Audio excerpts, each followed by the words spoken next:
warahmatullahi wabarakatuh. Tadi pun, perkenalkan kami dari kelompok 10 yang beranggotakan saya Anissa Primasifa dengan NPM 2013 024 005. Saya Dewi Latifah, NPM 2013 024017. Saya Era Apriliana, NPM 2013 024 027. Dan pada video kali ini kami akan menjelaskan tentang tata paragraf, penulisan kutipan, dan juga daftar usaha. Yang pertama yang akan kita bahas yaitu mengenai tentang tata paragraf. Sebelumnya, kalian tahu nggak sih apa itu paragraf? Kalau belum tahu, yuk kita simak video berikut ini. Nah, jadi paragraf itu adalah seperangkat kalimat yang tersusun secara logis dan sistematis yang mengandung satu kesatuan ide pokok. Dan paragraf ini juga dapat dikatakan sebagai sebuah karangan yang paling pendek atau singkat. Dan dengan adanya paragraf, kita juga dapat membedakan di mana suatu gagasan mulai dan juga berakhir. Kita akan kepayahan membaca tulisan atau buku kalau tidak adanya paragraf, karena kita seolah-olah dicambuk untuk membaca terus-menerus sampai selesai. Dan juga dengan adanya paragraf ini, kita dapat membedakan di mana suatu gagasan mulai dan berakhir. Lalu yang selanjutnya yaitu apakah fungsi dari paragraf? Fungsi dari paragraf yang pertama yaitu sebagai penampung fragmen pikiran atau ide pokok. Dan yang kedua yaitu sebagai alat untuk memudahkan pembaca memahami jalan pikiran pengarang. Dan yang ketiga yaitu sebagai alat bagi pengarang untuk mengembangkan jalan pikiran secara sistematis. Yang keempat yaitu sebagai pedoman bagi pembaca mengikuti dan memahami alur pikiran pengarang. Yang kelima yaitu sebagai alat untuk menyampaikan fragmen pikiran atau ide pokok pengarang kepada para pembaca. Dan yang keenam, penanda bahwa pikiran baru dimulai. Yang ketujuh yaitu dalam rangka keseluruhan karangan paragraf dapat berfungsi sebagai pengantar, transisi, dan penutup atau konklusi. Paragraf terdiri atas 4 macam, yaitu yang pertama ada paragraf deduktif, di mana pikiran utamanya terletak di depan, pikiran penjelas terletak di belakang. Yang kedua yaitu ada paragraf induktif, di mana pikiran penjelas terletak di depan dan pikiran utamanya terletak di belakang. Lalu yang ketiga yaitu ada paragraf deduktif induktif, yaitu gabungan antara paragraf induktif dan deduktif. Yang keempat itu ada paragraf penuh kalimat topik. Nah, selanjutnya ada 3 syarat agar terbentuknya paragraf induktif, yaitu ada pertama ada kepaduan, yang kedua ada kesatuan, dan yang ketiga ada kelengkapan. Yuk kita bahas satu-satu. Yang pertama yaitu kepaduan. Jadi paragraf seperti yang sudah disebutkan tadi, untuk kepaduan langkah yang harus ditempuh adalah kemampuan merangkai kalimat sehingga bertalian secara logis dan berpadu. Jadi sebuah paragraf dikatakan mempunyai kesatuan jika seluruh kalimat dalam paragraf hanya membicarakan satu ide pokok, satu topik atau masalah. Jika dalam sebuah paragraf terdapat kalimat yang menyimpang dari masalah yang sedang dibicarakan, berarti dalam paragraf itu terdapat dari satu ide atau masalah. Lalu yang kedua yaitu kesatuan paragraf. Jadi selain kepaduan, persyaratan penulisan paragraf yang baik adalah dengan prinsip kesatuan. Di sini yang dimaksud dengan kesatuan adalah tiap paragrafnya itu hanya mengandung satu pokok pikiran yang diwujudkan dalam kalimat utama. Kalimat utama yang diletakkan di awal paragraf disebut dengan paragraf deduktif, sedangkan yang diletakkan di akhir paragraf disebut dengan paragraf induktif. Lalu yang ketiga yaitu ada kelengkapan paragraf. Sebuah paragraf dikatakan lengkap apabila di dalamnya terdapat kalimat-kalimat penjelas secara lengkap untuk menunjukkan pokok pikiran atau kalimat utama. Nah, ciri-ciri kalimat penjelas yaitu berisi keterangan, rincian, dan balik lagi. Kalimat penjelas berarti apabila dihubungkan dengan kalimat yang ada di dalamnya, kemudian kalimat penjelas sering memerlukan kata penghubungan antar kalimat atau kata penghubung intra-kalimat. Kata penghubung itu sendiri berguna untuk menghubungkan kata-kata yang rancu dalam suatu paragraf atau kata yang kurang jelas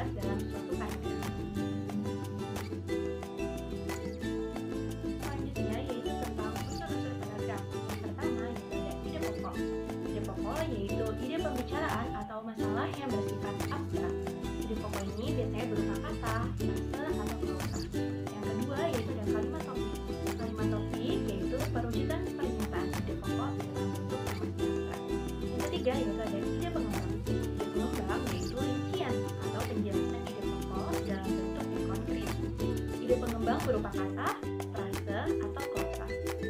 Yang keempat yaitu ada kalimat pengembang.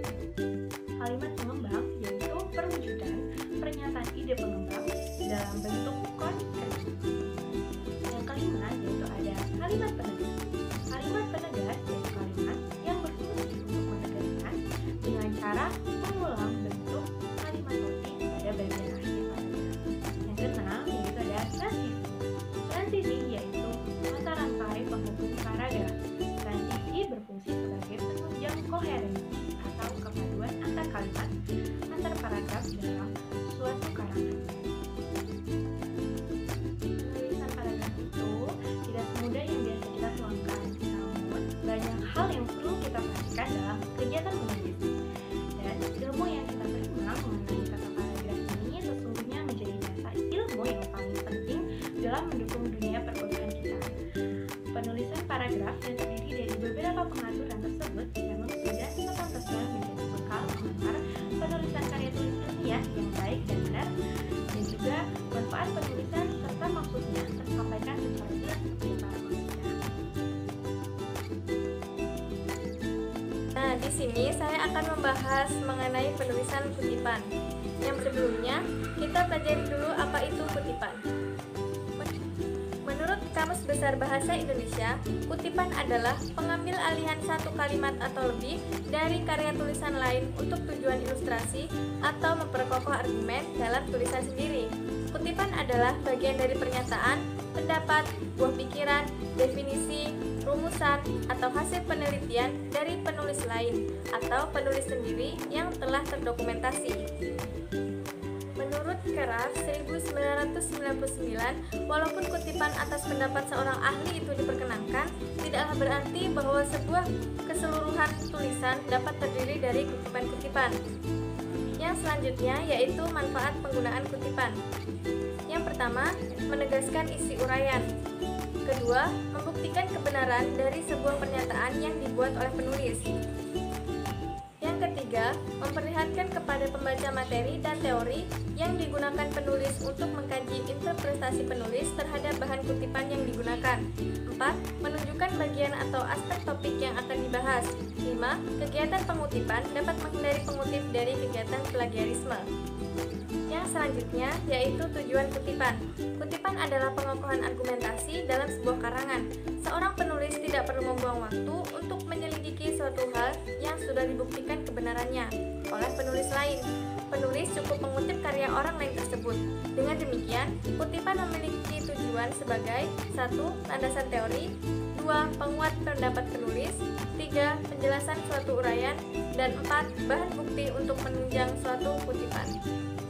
Lalu untuk jenis-jenis kutipan, secara umum jenis-jenis kutipan dibedakan menjadi dua, yaitu kutipan langsung dan kutipan tidak langsung. Yang pertama, kutipan langsung. Kutipan langsung ialah kutipan yang sama persis dengan teks aslinya, tidak boleh ada perubahan. Kalaupun ada hal yang dinilai salah atau meragukan, hanya diberi tanda, yang artinya kita sekedar mengutip sesuai dengan aslinya dan tidak bertanggung jawab atas kesalahan itu. Demikian juga, jika kita menyesuaikan ejaan, memberi huruf kapital, garis bawah, atau huruf miring, kita perlu menjelaskan hal tersebut.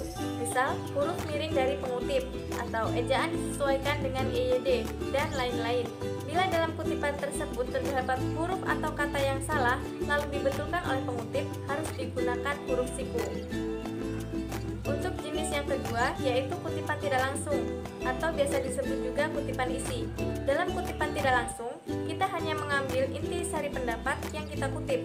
Kutipan tidak langsung ditulis menyatu dengan teks yang kita buat, dan tidak usah diapit tanda petik.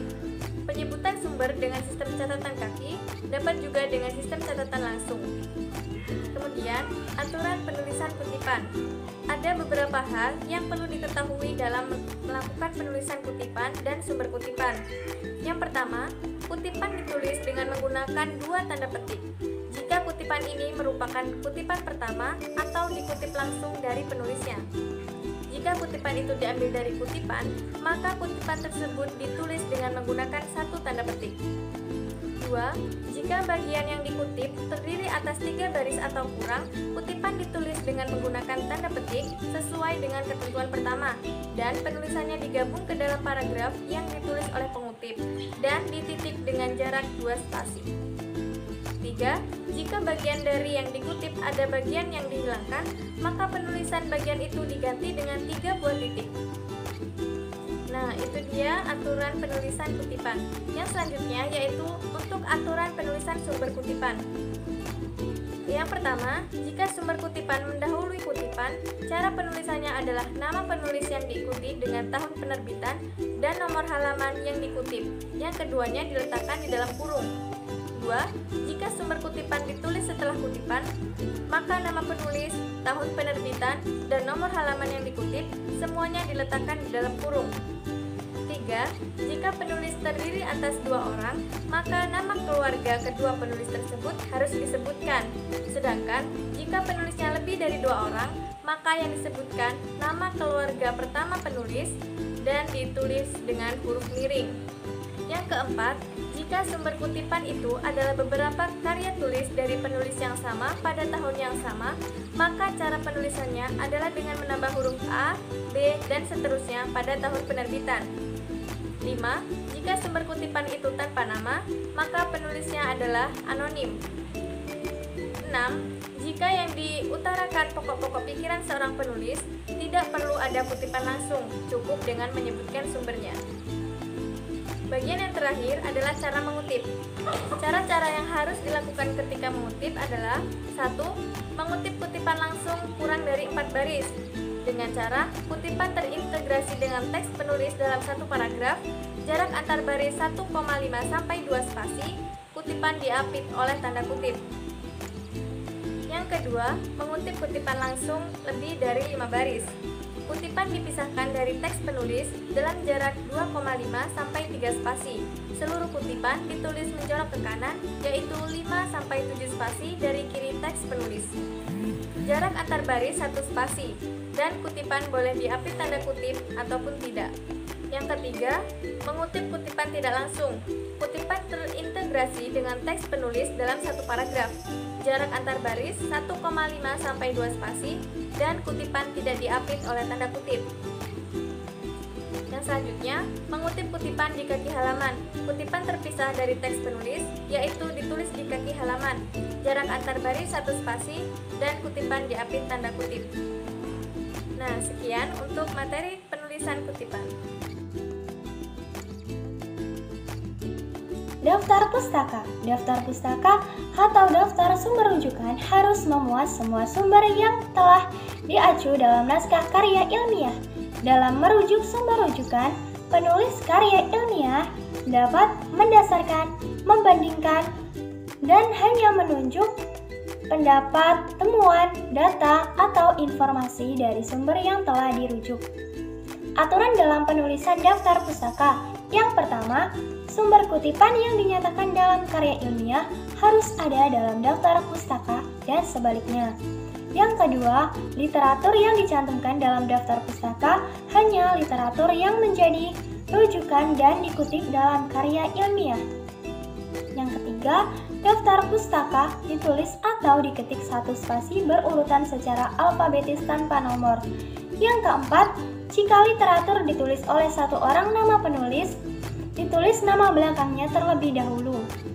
Yang kelima, jika penulis lebih dari 2 orang, nama penulis pertama ditulis seperti aturan tadi, dilanjutkan penulisan nama penulis kedua, dan seterusnya.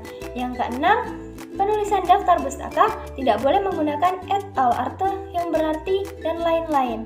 Yang ketujuh, kata penghubung seorang atau beberapa penulis dengan penulis terakhir menggunakan kata dan. Cara penulisan daftar pustaka. Yang pertama, buku teks. Aturan penulisannya, nama belakang, singkatan inisial nama depan dan nama tengah jika ada, tahun penerbitan, judul buku yang dicetak miring, edisi buku, nama penerbit, dan kota penerbit. Yang kedua, pada buku teks terjemahan.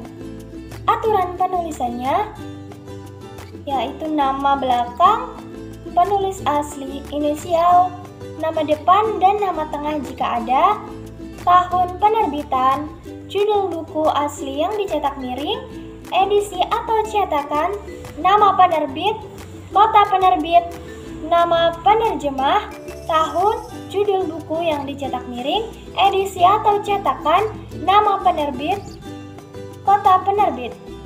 Yang ketiga, buku terbitan lembaga, badan, organisasi, yaitu aturan penulisannya, nama lembaga, badan atau organisasi, tahun penerbitan, judul buku yang dicetak miring, edisi cetakan, nama penerbit, dan kota penerbit. Yang keempat, buku terbitan lembaga atau badan atau organisasi yang berisi himpunan peraturan atau undang-undang dan sejenisnya.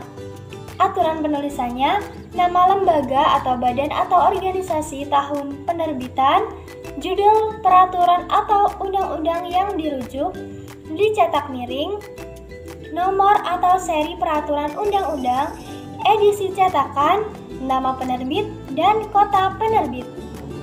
Yang kelima, peraturan perundang-undangan dan sejenisnya yang dicetak lepas dan berupa buku himpunan.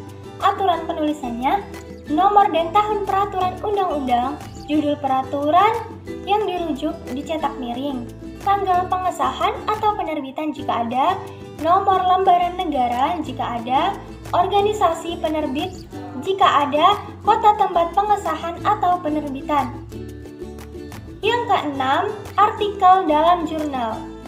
Aturan penulisannya, nama belakang, singkatan inisial nama depan, dan nama tengah jika ada, tahun penerbitan, judul artikel, nama jurnal yang dicetak miring, volume, dan nomor jurnal dalam tanda kurung, nomor halaman artikel dalam jurnal.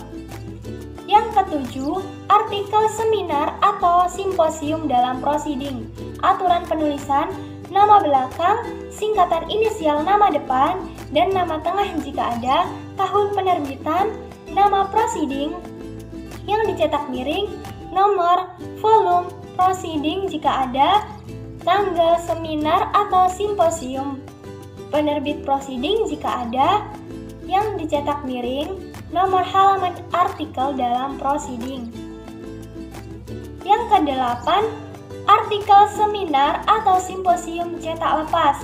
Aturan penulisannya, nama belakang, singkatan inisial, nama depan, dan nama tengah jika ada, tahun penerbitan, nama seminar atau simposium yang dicetak miring, tanggal seminar atau simposium, nomor halaman artikel. Yang kesembilan, artikel dalam buku antologi dengan editor. Aturan penulisannya, nama belakang, singkatan inisial nama depan dan nama tengah jika ada, tahun penerbitan, judul artikel, judul buku yang dicetak miring, nama editor buku, penerbit, kota penerbit. Yang ke-10, skripsi, tesis, atau disertasi. Aturan penulisannya, nama belakang, singkatan inisial nama depan dan nama tengah jika ada, tahun, judul skripsi, tesis, atau disertasi, skripsi, tesis, atau disertasi yang dicetak miring, nama program studi atau perguruan tinggi, kota tempat perguruan tinggi. Yang ke-11, artikel dari internet. Aturan penulisan, nama belakang, singkatan inisial nama depan, dan nama tengah jika ada, tahun, judul, alamat email yang dicetak miring, tanggal, dan jam unduh. Yang ke-12, makalah pidato ilmiah dan semacamnya. Aturan penulisannya, singkatan inisial nama depan dan nama tengah jika ada, tahun, judul, sifat dan tujuan makalah tersebut dicetak miring, nama kegiatan, tanggal kegiatan, dan kota tempat kegiatan. Yang ke-13, berita dari majalah atau surat kabar. Aturan penulisannya, nama majalah atau surat kabar, tahun, judul berita yang dicetak miring, nomor dan volume jika ada, tanggal, halaman, kota penerbit.